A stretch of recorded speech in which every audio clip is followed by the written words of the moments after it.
Hello everyone, Matt from Geekstalgia here with another unboxing video. I've had another delivery of something to add to my collection. Today it is the Rhino from Hasbro Marvel Legends Spider-Man retro collection that they're doing at the moment.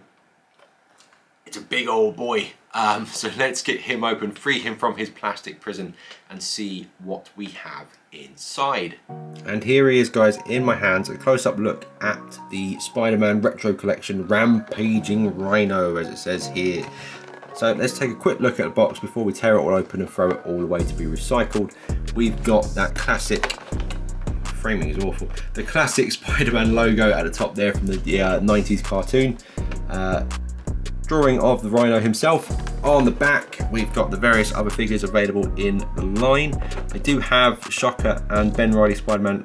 Well, I did pre-order it from a certain website and just haven't sent it to me yet, but that's a story for another day.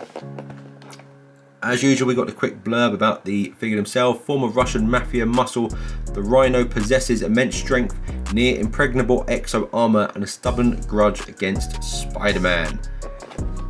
So let's get him open. Okay, and here he is, free from his plastic prison. We have Marvel's the Rhino from Spider-Man. So let's take a look at the couple of accessories that do come with him.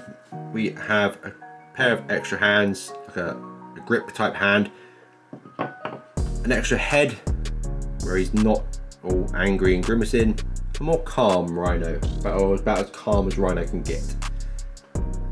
But then we got the Rhino himself. Now he is a big chunky boy.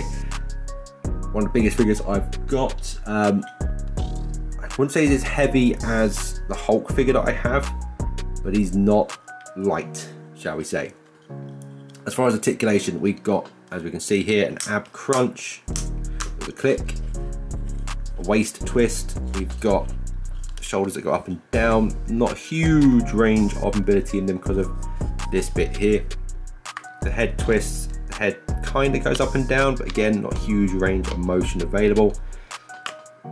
It's a single joint on the elbow for bending, twist on the fists, legs, again, not a huge range of motion, but it is some motion, and a single joint for the knee and on the ankle.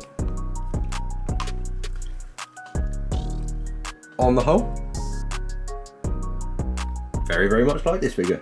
Just another addition to my ever-growing collection of Spider-Man figures.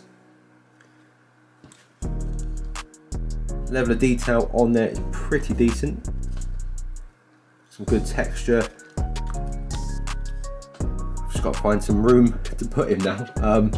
With all my other Spider-Man figures, he's going to fit, hopefully, with my collection of villains that I've got going on. But if he fits on that shelf, I'll be lucky. I do need to get more shelves. They are on my shopping list. And there you go, guys, another toy opened, another figure to add to the collection. Thank you so much for watching. There will be more videos coming, so if you want to see those, then please hit that subscribe button. If you enjoyed the video, then please consider hitting like. But for now, take care of yourselves, take care of your fellow humans, and I hope to see you all again soon.